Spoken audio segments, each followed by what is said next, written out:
इंतहाई वाजिब एहतराम प्रिंसिपल मलिक मोहम्मद अफजल साहब, उस्ताद मोहतरम नूरुल हसन साहब, मार साहब, तमाम असातिज़ा किराम और अस्सलाम वालेकुम।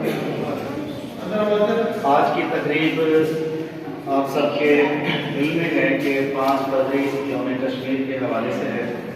तो ये हर साल मुनक्किद होती है।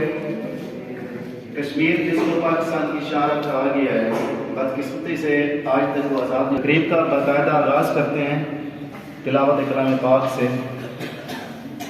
तालिब इल्म में से कोई आ जाए या असातिज़ा किराम आ जाओ।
कश्मीर को जन्नत नज़ीर भी कहा जाता है। 70 साल ये मसला कि भारतीयों ने कश्मीर पर जो है कब्जा किया और वहाँ खून की होली खेली, कष्ट खून के दरिया बहा दिए। लाखों मुसलमान औरतों, बच्चों और बुजुर्गों का कत्लेआम किया गया। इंडियन आर्मी जो है वो कश्मीर में घुस गई और उन्होंने कब्जा जमा लिया। आज 76-70 साल गुजर गए, वो उनका जो है कश्मीर की जो है आज़ादी का सूरज तलू नहीं हुआ। मुसलमान फ़लस्तीन में जिस तरह जुल्म और बर्बरियत का शिकार हो रहे हैं, इसी तरह कश्मीर में भी यही होता रहा है।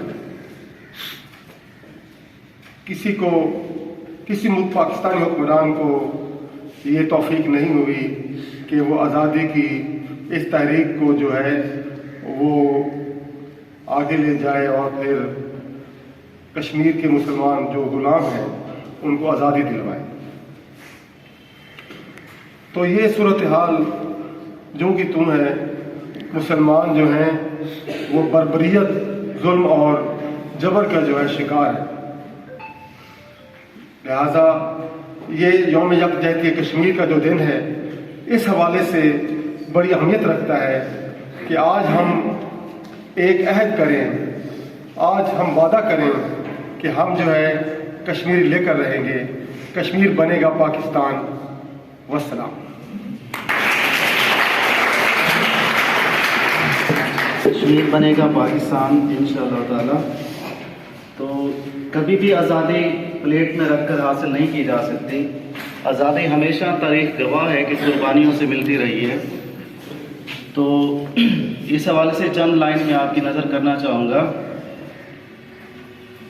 जुनून से और इश्क से मिलती है आजादी,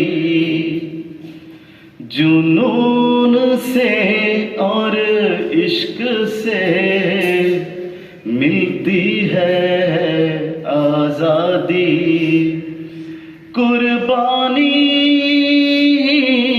की बाहों में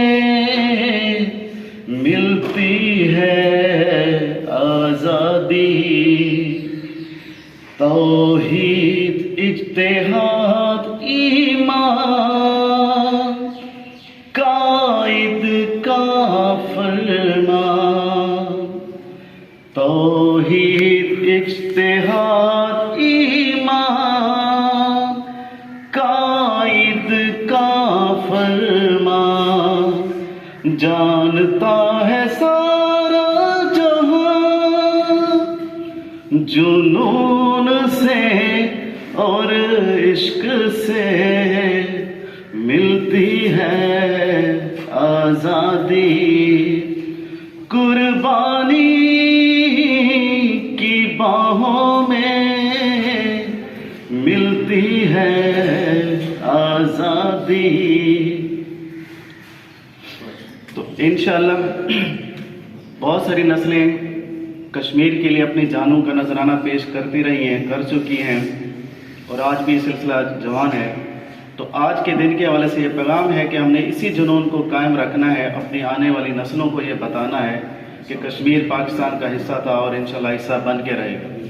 कश्मीर को शारक कहा गया तारीख में, कायद आज़म ने फरमाया, तो उसकी बहुत सारी वजूहत आप सब जानते हैं कि हमारे दरियाओं का पानी वहाँ से आता है, तो पाकिस्तान की बका इस पे मुनहसर।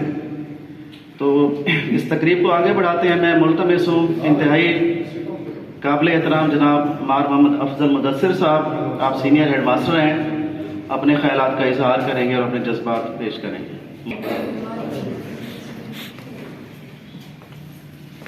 प्रिंसिपल जनाब मलिक मोहम्मद अजमल साहब और तमाम असातिज़ा इकराम का मैं शुक्रगुज़ार हूँ कि उन्होंने मुझे कश्मीर के हवाले से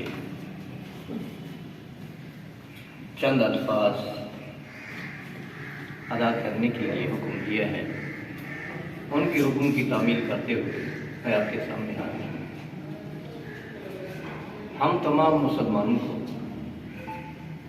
मसला कश्मीर की वजह से हम ज़्यादा परेशान हैं, नारे लगाते हैं, लेकिन एक बात याद रखें, नबी पाक सल्लल्लाहु अलैहि वसल्लम ने ये इरशाद फरमाया था कि मशरिक़ की तरफ से मुझे जो है वो ठंडी ठंडी जो है ना वो खुशबू आती है। और आपने ये इरशाद भी फरमा दिया था कि तहरीक जो है वो बड़े सगीर से उन इलाकों का भी आपने जिक्र कर दिया है जिनमें कि पाकिस्तान का इलाका भी शामिल है, कुछ अफगानिस्तान का इलाका भी शामिल है, कि इधर से तहरीक जो है वो उठेगी और पूरी दुनिया पर जो है ना वो गलबा जो है ना वो हासिल करेगी। यही हालात जो हैं आप सल्लल्लाहु अलैहि वसल्लम ने जो इरशाद फरमाया वो पूरा होकर ही रहेगा, उसमें शक की गुंजाइश ही नहीं है। वो हालात बनते जा रहे हैं, कश्मीर है चाहे फलस्तीन है। फलस्तीन में जो हालात पैदा हो रहे हैं कि जो याजूज माजूज की कौम जो होगी वो फलस्तीन के साथ जो नदी है उसमें से वो पानी पिएगी और वो लोग जो उनका साथ देंगे और हज़रत ईसा का जो है ना वो रसूल होगा, वो उनका खात्मा करेंगे। अब इस्लाम जो है वो पूरी दुनिया पर जो है ना वो गालिब होकर रहेगा। हमें मायूस जो है वो नहीं होना चाहिए। ये जितने भी हालात ये पैदा हो रहे हैं, नबी पाक सल्लल्लाहु अलैहि वसल्लम ने जो इरशाद फरमाया है कि उसी के मुताबिक ये हो रहे हैं। इंशाअल्लाह इस्लाम क्या बड़े सगीर में क्या, इस्लाम ने तो पूरी दुनिया पर ही जो है ना वो गालिब होकर रहना है। हमें क्या करना है, हम अपनी इस्लाह करें, नबी पाक सल्लल्लाहु अलैहि वसल्लम के बताए इरशादात हैं उनके मुताबिक जो है ना वो जिंदगी बसर करें, अपने अंदर जज्बा जिहाद पैदा करें। जज्बा जिहाद, जब जिहाद खत्म हो जाएगा तो मुसलमान जो हैं वो क्या होंगे, वो जलील व खुवार होंगे। हल यही है तमाम, अगर मुसलमानों के अंदर जज्बा जिहाद पैदा हो जाए तो कोई कुव्वत जो है ना वो मुसलमानों के सामने जो है नहीं ठहर सकती। अब तादाद कितनी है दुनिया में मुसलमानों की, लेकिन क्यों जलील है? यही है कि जब जिहाद से जो है वो दूर हुए हैं, नबी पाक सल्लल्लाहु अलैहि वसल्लम के फरमान को से रुगर्दानी की है, जिसका नतीजा ये जिल्लत और रुसवाई जो है ना ये है। इसका हल यही है कि हम पूरी दुनिया पे गालिब कैसे आएंगे, नबी पाक सल्लल्लाहु अलैहि वसल्लम के बताए हुए तरीके पर हम अमल करेंगे, जज्बा जिहाद हम में पैदा होगा तो हम पूरी दुनिया को जो है वो मुसख्खर कर सकते हैं। बातें तो हम करते रहते हैं, अमल की तरफ जो है कोई नहीं आता। जज्बा जिहाद है तो मुख्तलिफ किस्म के जन्म ये जी जिहाद जो है ना ये फर्ज नहीं है, इसकी फर्जियत नहीं है। तो नमाज भी जो है ये किस की जिम्मेदारी है कि रियासत की जिम्मेदारी है कि नमाज भी या बाकी जो वाजिबात ये पूरे करवाए। तो जज्बा जिहाद पे ये जो ना ये फतवा जो है ये क्यों नहीं आता? तो मेरा भाई तमाम मुसलमान जो है वो क्या करें, अपने अंदर अपने नौजवान नस्ल के अंदर जज्बा जिहाद वो पैदा करें, इस्लाम के साथ जो ना वो की तरफ जो है ना हमारा रुझान होना चाहिए। इस तरीके से हम पूरी दुनिया पर जो है ना वो गालिब हो सकते हैं। इन नारों से यौम यकजहती कश्मीर मना से ये मसला हल नहीं होगा, नबी पाक सल्लल्लाहु अलैहि वसल्लम के फरमान पर अमल करने से ही जो है ना ये मसला हल होगा। वस्सलाम। माशाअल्लाह आप साहब ने अपने लफ्ज़ों के मोती भी कह रहे हैं और इसमें कोई शक व शुबा वाली बात नहीं है कि आप सल्लल्लाहु अलैहि वसल्लम के बताए हुए तरीक़ों पर ही अमल करके हम अपनी दुनिया और आखिरत को भी बेहतर कर सकते हैं। उसी फ़लसफ़ा में एक चीज़ जज्बा जिहाद है जो आज की नौजवान नस्ल को उस बात का शिद्दत से एहसास नहीं है, अंदाज़ा नहीं है। हम बदकिस्मती से सोशल मीडिया में गुम होकर रह गए हैं। हमारी नस्लों की जो तरबियत हो रही है तो वो फेसबुक और व्हाट्सएप पे हो रही है। तो बाहसियत उस्ताद, बाहसियत वालिदैन, बाहसियत सरबराह हमें इस पैगाम को अपनी नस्ल तक पहुंचाना है और जब हमारी ये खुलूस नियत से कोशिश शामिल होगी तो इंशाअल्लाह मामलात बेहतर होते जाएंगे। तो आखिर में मैं मुल्तमस हूँ प्रिंसिपल इदारा आज़ा जनाब मलिक मोहम्मद अजमल साहब से कि आप अपने ख्यालात पे इज़हार करें।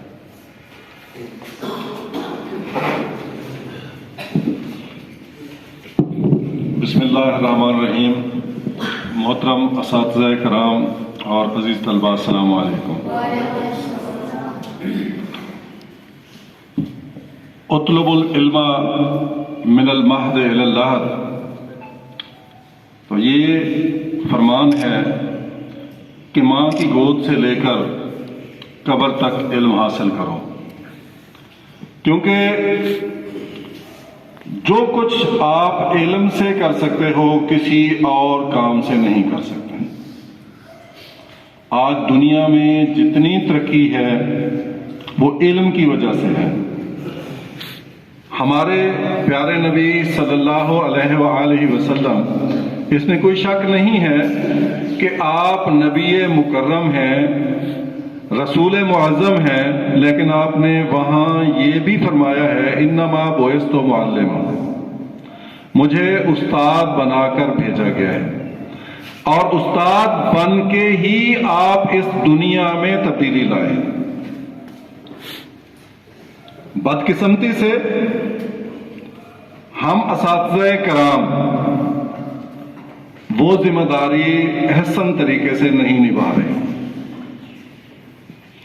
बेशक ये बात तलख हो सकती है, क्योंकि आप जानते हैं कि 1948 को जब हिंदुस्तान ने पाकिस्तान के कुछ हिस्से यानी कश्मीर पर, जैसा कि हमारे साबिक मुकर्रीन ने फरमाया, कब्जा कर लिया, उसके बाद हमारी फौज उससे लड़ी, कुछ हिस्सा हमने बागजार करवा लिया, छुड़वा लिया, कुछ हिस्सा उनके पास रह गया।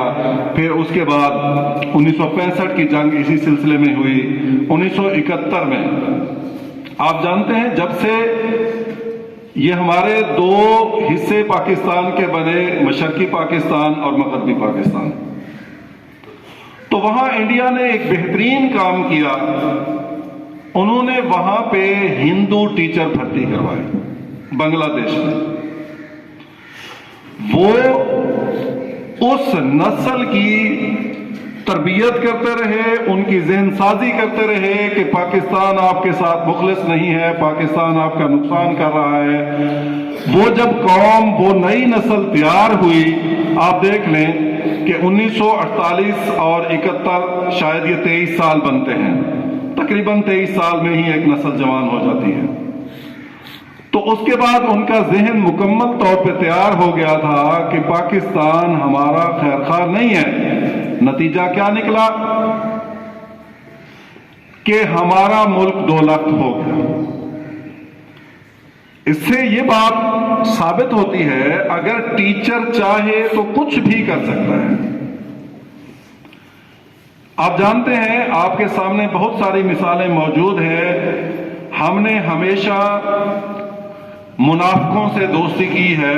इसमें सबसे बड़ा मुनाफिक अमेरिका है, आप सब जानते हैं। उसने हर मौके पे हमारी पीठ में छुरा घोंपा है, चाहे वो 1948 वाली जंग हो, चाहे वो 1965 वाली जंग हो, चाहे वो 1971 वाली जंग हो, चाहे वो कारगिल का मौका हो या कोई और मौका हो।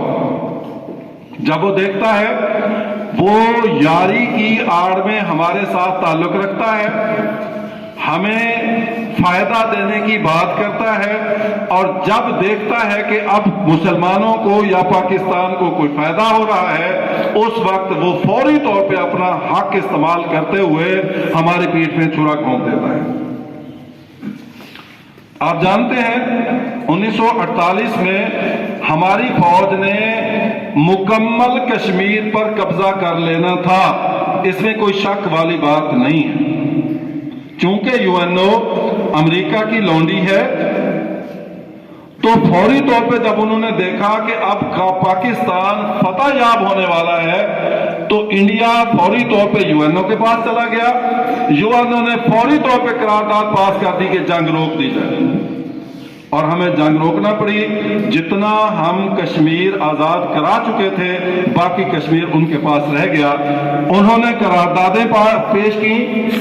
एक तरफ करारदाद आपके सामने म्यांमार की है कि चूंकि वहां दूसरे लोग, मैं नाम नहीं लेना चाहता, वो थे अकलियत, तो उनके लिए सारी करारदादें भी पास हो गई, सारे मसाइल भी हल हो गए और वो आजाद भी हो गया। दूसरी तरफ कश्मीर की बात आती है, या आजकल आप देख रहे हैं फलस्तीन की, तो वो बरमला कहता है कि जी इसराइल हक पे है, इसराइल को हक हासिल है, और दिफा के नाम पे वो हमें तबाह व बर्बाद कर रहे हैं। लेकिन बदकिस्मती से हमारे बात बड़ी तलख है, हमारे बड़े जब तक पाकिस्तान से उन्हें फायदा मिलता रहता है, वो यहीं रहते हैं। उसके बाद उनका ओढ़ना बिछोना ठिकाना वो अमेरिका या इंग्लैंड होता है, हुक्मरान बनने से पहले और हुक्मरान बनने के बाद। तो यकीनन वो हमारे खैरखा नहीं हो सकते, क्योंकि उन्हें उधर से ही तरबियत मिलती है और उधर से ही वो तैयार होकर आते हैं। अगर हम ये सोचें कि वो हमें निजात दिलाएंगे, तो ऐसा पॉसिबल नहीं है। हम टीचर्स, मैंने बात की है, आज भी अपना मकसद हासिल कर सकते हैं अगर हम टीचर इस कौम की, इस नौनिहालान वतन की तरबियत शुरू कर दें। बदकिस्मती से हम क्या करते हैं, साइंस, उन्होंने पहले से हमारी माशरती इल्म निकाल दी, मुताला पाकिस्तान निकाल दिया। 8वीं तक तो आप भी जानते हैं, वो 4 मज़ामीन का पेपर होता है, उर्दू, इंग्लिश, रियाजी और साइंस। 8 साल बच्चा हाथ भी नहीं लगाता, ना आपकी इस्लामियात को हाथ लगा रहा है, ना आपकी माशरती इल्म को हाथ लगा रहा है, ना किसी और किताब को हाथ लगा रहा है। वो 8 साल तक सिर्फ वो किताबें पढ़ रहा है। अब देखा जी, उर्दू में मानता हूं, लेकिन उर्दू तो लैंग्वेज है, सिर्फ लैंग्वेज सीख रहा है, उसमें वो उसको हिस्ट्री का पता ही नहीं चल रहा। यहां पे जिम्मेदारी आती है हमारे टीचर्स की, क्योंकि उन्होंने क्लास में, अब टीचर को नहीं रोक सकते, हमारा जहन बना हुआ है। हम अगर 5 मिनट भी निकाल कर बच्चों को बताएं अपनी हिस्ट्री, अपने असलाफ की हिस्ट्री बताएं। आज हमारे बच्चों को ना कायदे आजम का पता है, ना किसी हमारे हीरो का पता है, ना हमारी तारीख का पता है। उसे बस, अब तो बड़े ही हालात खराब हैं, तो मैं मिन्नत करता हूं, मैं रिक्वेस्ट करता हूं कि थैंक यू जी, अस्सलाम वालेकुम।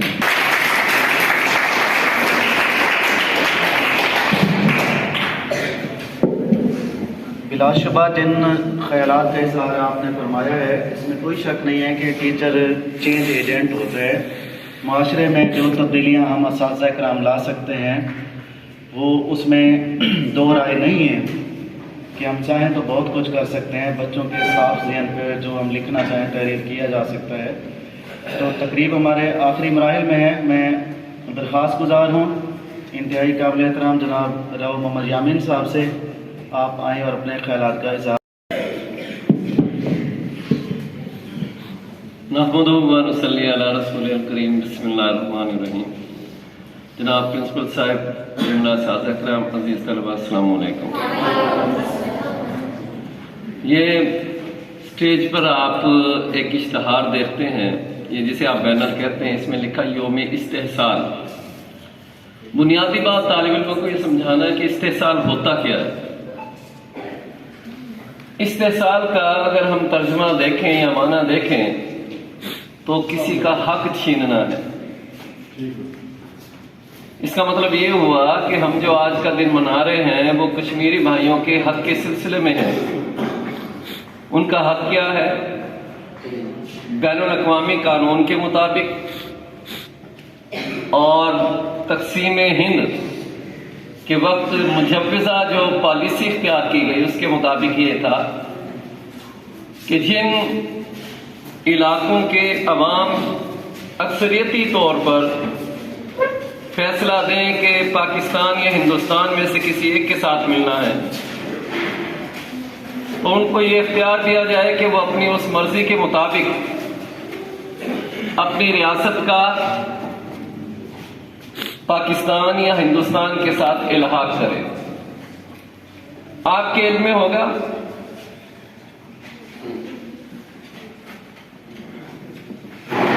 कि हिंदुस्तान के अंदर 632 देसी रियासतें थी।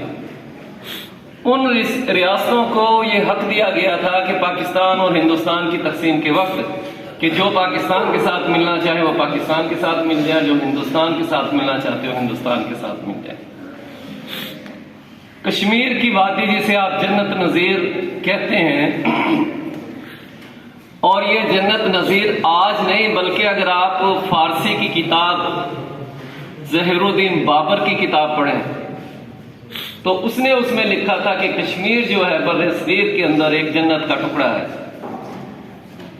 मैं जोग्राफियाई तौर पर बात नहीं करता कि वहां क्या क्या है, लेकिन जो मौजू है उसके मुताबिक वहां की 80% आबादी मुसलमान थी, जबकि उसका हुक्मरान जो है वो हिंदू था। उससे पहले जब मकबूजा ये हिंदुस्तान अंग्रेज के कब्जे में आ गया तो फिर 75 लाख उस वक्त का जो एक सिक्का या रुपया था, उस 75 लाख में कश्मीर के उस हुक्मरान जिसको आप हरि सिंह कहते हैं, उसका नाम हरि सिंह था और उसके वालिद का नाम गुलाब सिंह था, उन्होंने वो रियासत खरीद की अंग्रेजों से 75 लाख में। लेकिन ये पार्टीशन से पहले की बात है, यानी पाकिस्तान और हिंदुस्तान बनने से पहले की बात है। जिस वक्त पाकिस्तान बना उस वक्त ये कानून आइन असूल पास किया गया, बनाया गया कि जो जिसे मिलना चाहता है मिल ले। तो कश्मीर की आवाम ने पाकिस्तान के साथ अपनी इस ख्वाहिश का इजहार किया कि वो पाकिस्तान के साथ मिलेंगे, क्योंकि वो बतौर मुस्लिम अपने इलाहा की अपनी वाबस्तगी पाकिस्तान के साथ रखना चाहते थे।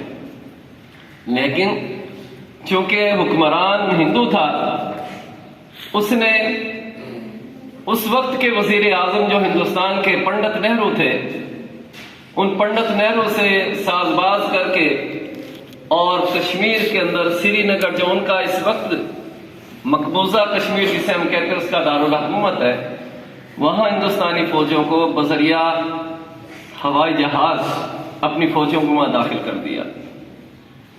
पाकिस्तान में जब ये इल्म हुआ तो ये भी एक तारीख है कि नबी करीम सल्लल्लाहु अलैहि वसल्लम ने इरशाद फरमाया था कि क़यामत तक जिहाद खत्म नहीं हो सकता, किसी न किसी सूरत में जिहाद कायम और दायम रहेगा और चलता रहेगा। बेशक दुनिया के किसी भी खित्ते में हो, किसी भी सरजमीन पे हो, जिहाद का अलम बुलंद रहेगा। बहुत सी ऐसी मगरबी तहजीब के अफराद जो टेलीविजन पर बैठकर इधर उधर बैठकर बातें करते हैं, कि नहीं जी इनकी कोई ज़रूरत नहीं है। अब अक़वाम मुत्तहिदा को आपके इल्म में होना चाहिए कि अक़वाम मुत्तहिदा पर के पास 1948 में पंडित नेहरू ये करारदाद लेकर गया था कि कश्मीर के अंदर जंग बंद कर दी जाए और फिर अवाम को फैसला करने दिया जाए। पाकिस्तान ने इस बात को तस्लीम किया। तो अगर अक़वाम मुत्तहिदा ने फैसला करना होता तो फिर आज आपको यहां जमा होने की जरूरत नहीं थी। अक़वाम मुत्तहिदा वो फैसले करता है जिसमें अंग्रेज, ईसाइयत या दुनिया के दीगर मज़ाहिब के मफाद हों, उसमें मुसलमान के मफाद से हटकर फैसले होते हैं।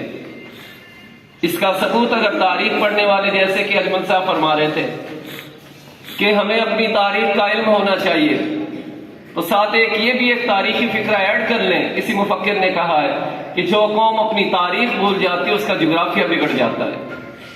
और बिल्कुल 1971 में आपका जुग्राफिया बिगड़ा और अब भी आप इस बात के लिए दुआ गो रहें और कोशिश करते रहें कि खुदा न खास्ता कहीं मजीद जो दुनिया चाहती है कि पाकिस्तान का जुग्राफिया बिगड़े, अल्लाह तबारक व तआला उस सामने से वो दिन हमें देखना ना पड़े कि जिससे हम मजीद तकसीम हो जाएं।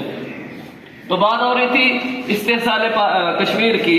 तो जब मुजाहिदीन ने सबसे पहले परचम बुलंद किया और जो पाकिस्तान और मौजूदा दौर की तारीख बताती है, सरदार अब्दुल कय्यूम खान जो बाद में कश्मीर के सदर बने, वजीर आजम भी रहे, उन्होंने मुस्लिम कॉन्फ्रेंस, उनकी जमात का नाम है, जो हिंदुस्तान के वक्त भी मौजूद थी कश्मीर के अंदर। उस जमात ने मुजाहिदीन को इकट्ठा किया और श्रीनगर की तरफ मार्च किया। मुजाहिदीन ने जितना इलाका जिसे आप कहते हैं आजाद कश्मीर, जिसका दारुल हुकूमत मुजफ्फराबाद है, ये सारा इलाका उन मुजाहिदीन ने फतह किया था। अगर वो उस वक्त स्ट्रगल ना करते और हम अगर उस वक्त के कमांडर इन चीफ जो अंग्रेज थे पाकिस्तान के मुकद्दर में आया था, फौज का सरबराह जनरल ग्रेसी, तो फिर मुमकिन है कि वो आप कभी भी ये आजाद कश्मीर भी हासिल ना कर पाते, क्योंकि उसने कायदे आजम के हुक्म को डिसोबे किया। और ये बात कई तारीख में है, उसने कहा जी कि मैं मलका बरतानिया का पाबंद हूं, क्योंकि उस वक्त दौलत मुश्तरका के एतबार से कश्मीर, हिंदुस्तान, पाकिस्तान, इनके अंदर जो भी बात होनी थी वो मलका बरतानिया की मंजूरी से होनी थी।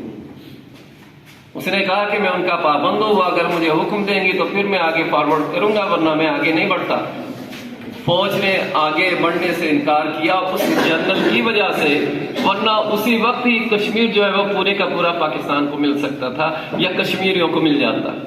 वो ना बढ़ा, लेकिन मुजाहिदीन ने आगे बढ़कर जहां तक मुमकिन था, पूंछ एक इलाका है कश्मीर के अंदर, आप तारीख पढ़े, वहां तक वो फौज गई मुजाहिदीन की और उन्होंने अंग्रेजों से मैं इसलिए लफ्ज कह रहा हूं कि मौजूदा उनका भी एक कमांडर इन चीफ जो है और उनका तो गवर्नर जनरल भी अंग्रेजी था, जबकि हमारे गवर्नर जनरल कायदे आजम थे।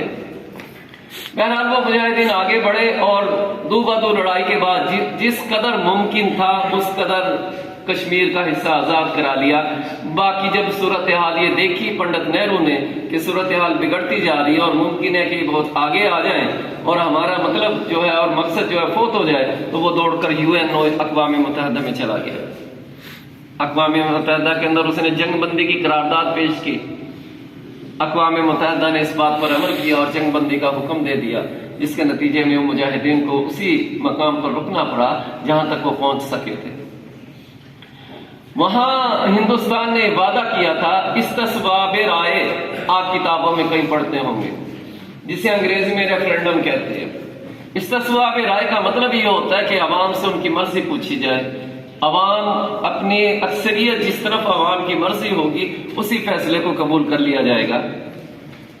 गाहे बगाए अक़वाम मुत्तहिदा की सलामती कौंसिल में जब ये मसला पेश होता है तो हमारी बदकिस्मती देखिए कि कुछ अर्सा तक तो हमारे जो इस इस्तिस्बाब राय की पर जो सलामती कौंसिल का इजलास होता था उसमें कुछ अरसे तो रूस वीटो करता रहा, क्योंकि उस वक्त हिंदुस्तान की दोस्ती रूस से थी।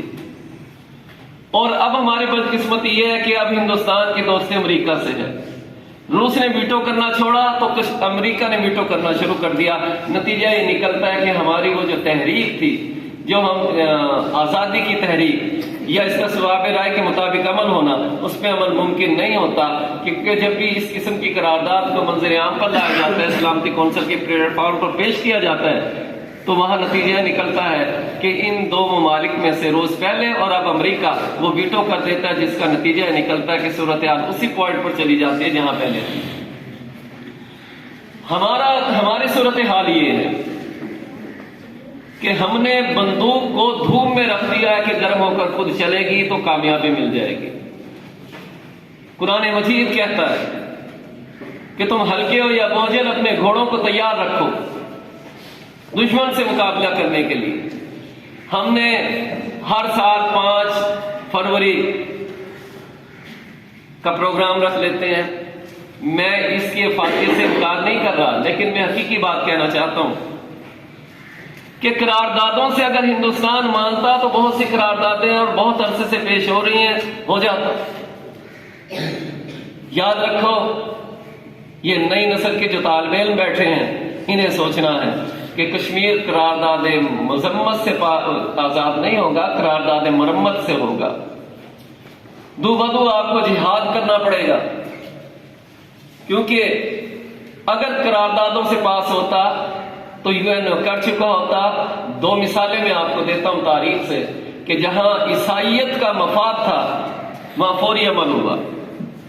दुनिया के अंदर एक खित्ता मशरकी तैमूर, इंडोनेशिया दुनिया के अंदर मुसलमानों का एक बड़ा मुल्क था। जब पाकिस्तान टूट गया तो फिर आबादी के एतबार से बड़ा मुल्क था।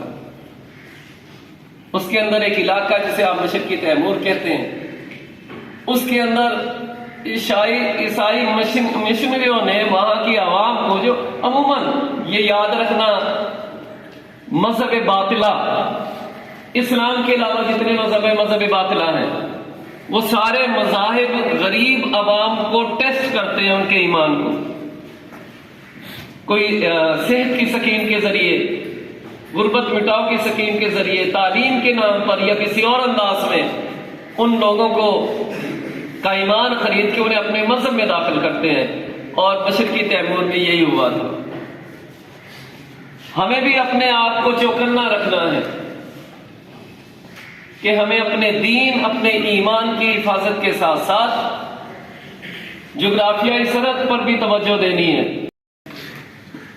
मोहतरम प्रिंसिपल साहब, इदारा हज़ार, अजीज तलबा,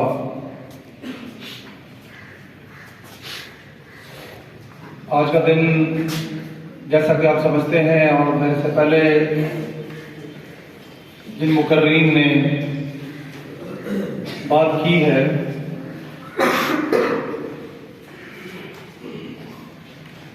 उनके मुताबिक हमारे अंदर जो जज्बा पैदा होना चाहिए वो नजरियाती प्लस जोग्राफियाई। बड़ी अच्छी बात की सर ने कि जब तक हम किसी नजरिए पे कारबंद नहीं होंगे तब तक हमारी जोग्राफी हदूद भी खतरे में रहेगी। एक शेर है कि खुदा ने आज तक उस कौम की हालत नहीं बदली, न हो जिसको आप अपनी हालत बदलने का। अब यहां पर बड़ी अहम बात यह है कि क्या हम चाहते हैं कुछ करना, तो फिर तो मेरे ख्याल में कि जो ना अल्लाह ताला भी जो मदद करता है।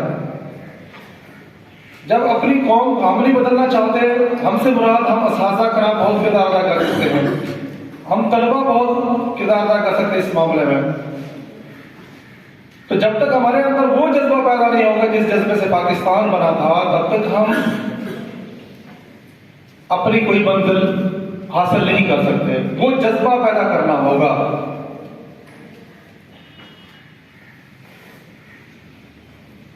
इस लिहाज से मैं समझता हूं कि आज की जो नस्ल है हमारी, आज की पौध, आज के बच्चे, आज के मेहमान वतन, वो इस बात को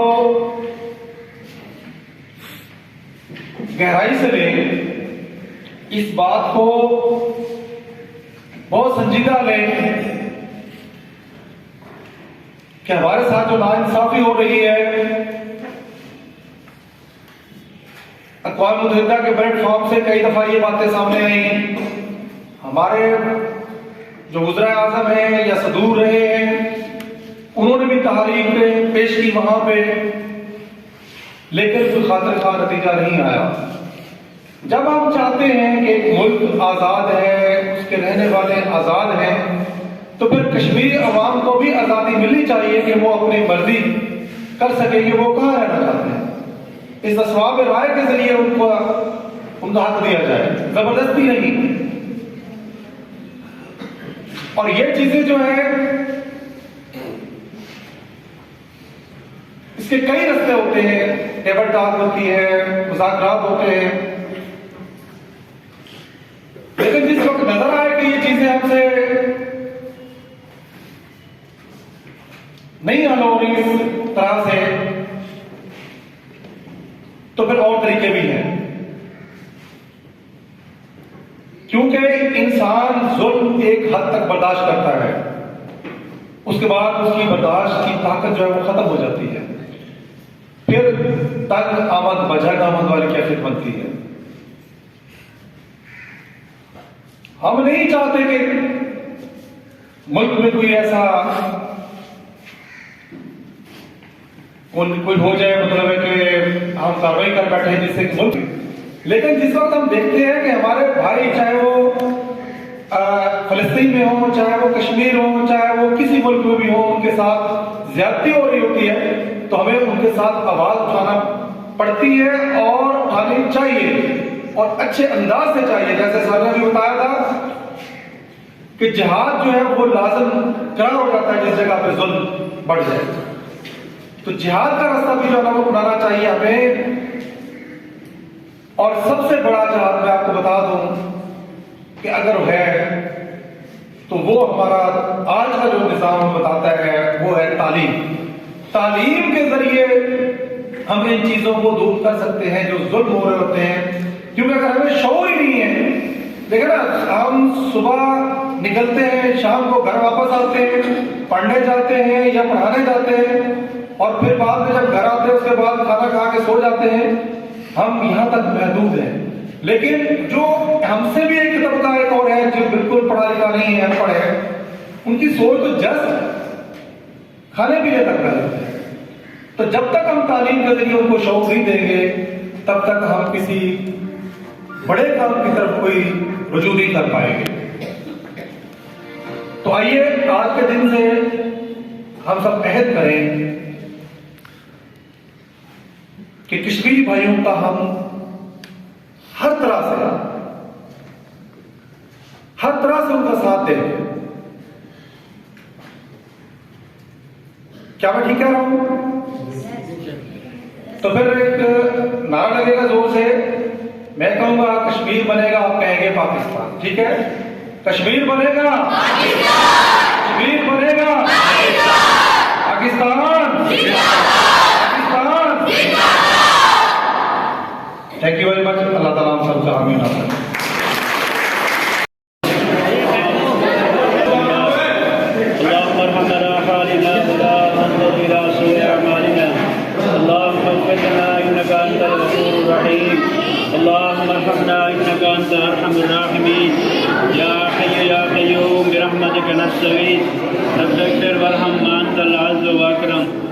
हमारे हाथ के राम फरमा, या अल्लाह हमारे खताएं माफ़ फरमा, या अल्लाह हमारे अंदर जज्बा जिहाद पैदा फरमा, या अल्लाह हमें कमा हक हो इस्लाम पर अमल करने की तौफीक अता फरमा, या अल्लाह हमारे कश्मीरी भाइयों को आज़ादी जैसी नेमत नसीब फरमा। आमीन या रब्बल आलमीन सल्लल्लाहु अलैहि वसल्लम।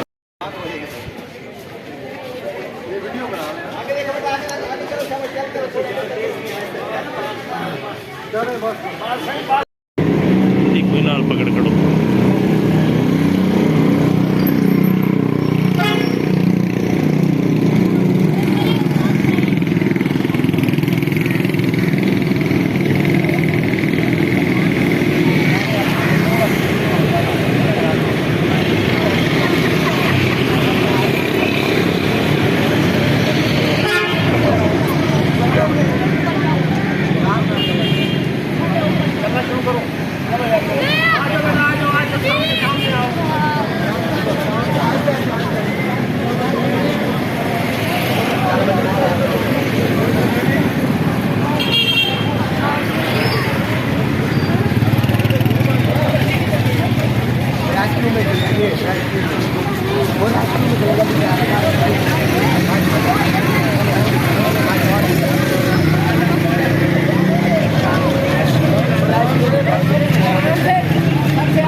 कश्मीर बने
क्या मांगे?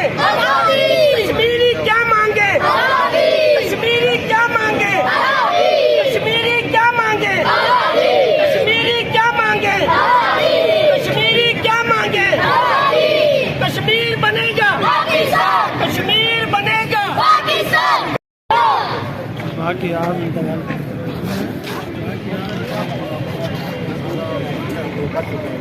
कश्मीर बनेगा कश्मीरी क्या मांगे? कश्मीरी क्या मांगे? कश्मीरी क्या मांगे? कश्मीर को कश्मीरियों को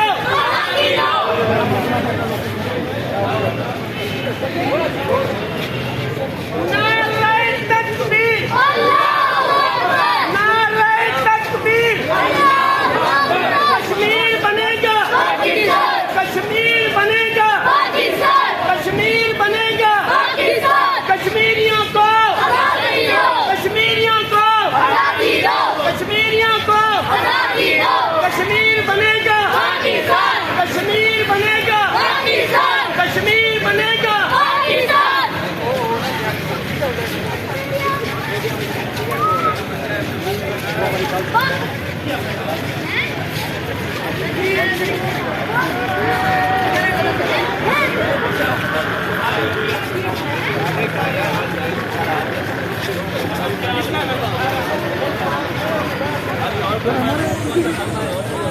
Hey!